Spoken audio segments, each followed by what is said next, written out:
చంద్రబాబు అంటేనే 6 అడుగుల అబద్ధమని ఆరోపించారు మాజీ మంత్రి పేర్ని నాని. టీడీపీ మేనిఫెస్టో అంతా మోసం దగా అని విమర్శించారు ఆయన. అయితే దీనికి కౌంటర్ ఇచ్చారు టీడీపీ నేత బుద్దా వెంకన్న. అదే సినిమాలో చెప్తాడు ఆయన ఎవరో, అది కూటమి డైలాగే, 6 అడుగుల బుల్లెట్ అని. 6 అడుగుల అబద్ధం ఎవరంటే చంద్రబాబు నాయుడు.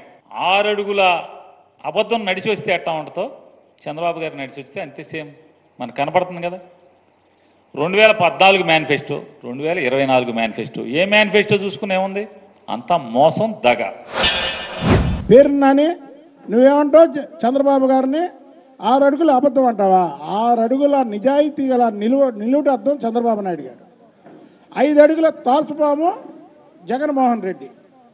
కాబట్టి ప్రజలు 151 సీట్లలో ఉన్నటువంటి మీరు మధ్యలో 5 తీసి 11 ఇచ్చారు. చంద్రబాబు నాయుడు గారు అంటే 6 అడుగుల నిజాయితీ గల నిలువుటద్దం. కాబట్టికే నీ తండ్రి వైఎస్ రాజశేఖర రెడ్డి కానీ నువ్వు కానీ ఆయన మీద ఎన్ని ఎంక్వైరీలు చేసినా ఎన్ని కేసులు పెడదామని చూసినా సరే ఆయన ఎప్పుడూ కూడా తప్పు చేయలేదు. కాబట్టికే ఆయన్ని మీరేం చేయలేకపోయారు.